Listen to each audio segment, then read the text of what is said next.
Today, it's all about time management in real estate investing. Today,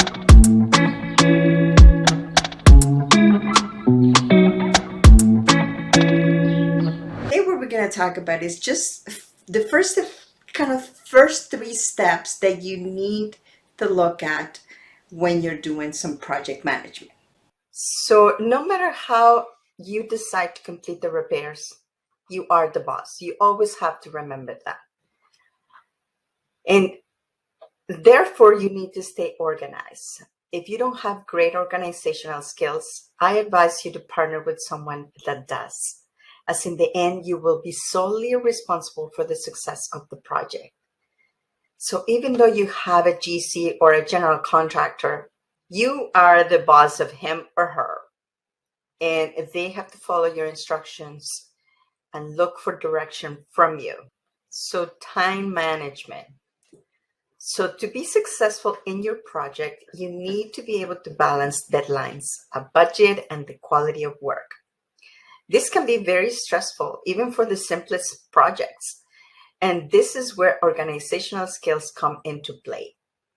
Lack of organization is detrimental to any project.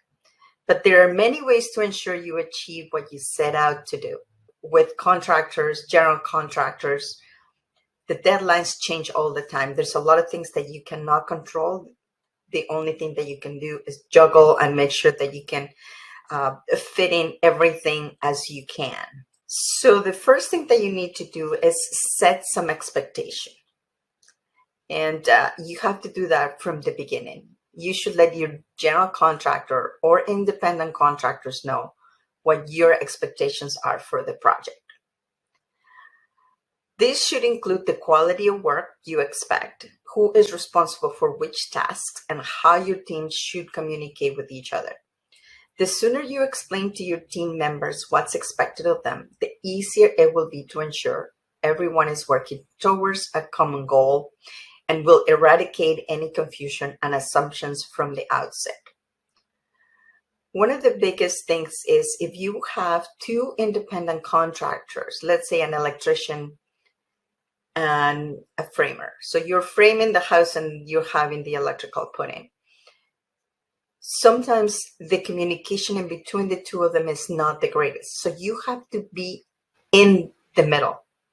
And you have to ensure that both of them understand, first of all, what each one is supposed to do, and then how they interact with each other. So as you can see, it becomes more and more difficult when you have more people working in the project, because sometimes they think, well, I thought that we're supposed to put the electrical here. And then the other guy comes in and says, well, I'm supposed to put this here, and now this is in the way and I can't do it. So that's why it is important to get familiar with the scope of work. What are they going to do? And just a little bit of the sequence. You don't have to be an expert, but just know kind of the milestones to accomplish by each one of them, so they don't get in each other's way. Sometimes one thing needs to be finished before the next one can start, and you have to be aware of what that is, because you don't want people to be idle in the project, and they will charge you for it, that's for sure. So this is where the definition of the scope of work is important.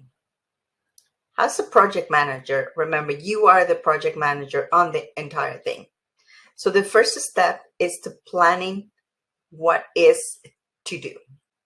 What is the scope of work? So you need to understand the project deliverables. And what that means is what is expected of everyone to finish. So what are the outcomes? We're going to have electrical, we're going to have walls, we're going to have insulation, we're going to have floors. Is there a set budget? Each one of the contractors, independent contractors, have their own budget to complete their own portion of the work. And then the time frame. And then you also need to understand how long it's going to take each one to finish. Take a look at the resources as well. Sometimes you will run into a project that needs to have something completed before something else can be done. one of the biggest example is doing the electrical before you can put the drywall in. Well, if for some reason the electrician is not available or you're not able to get the right person to come in at a certain period of time, you're going to have the house idle, and then you're going to have to manage that. So remember, it always comes down to time, money, and the quality of work. So who are the stakeholders? So anybody that is involved in the project is a stakeholder, and they will have something to do with it, that people that are involved in the project. Then you have your contractors, the GC, investors, if you do have investors, and also realtors could play a part in this as well. So one of the things that I'm going to ask you to do at the beginning is to follow a template when managing a project. There is really no need to reinvent the wheel.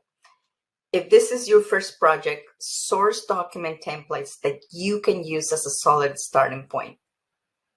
It will make your job much easier, and it means you will have a set of workable templates for future reference.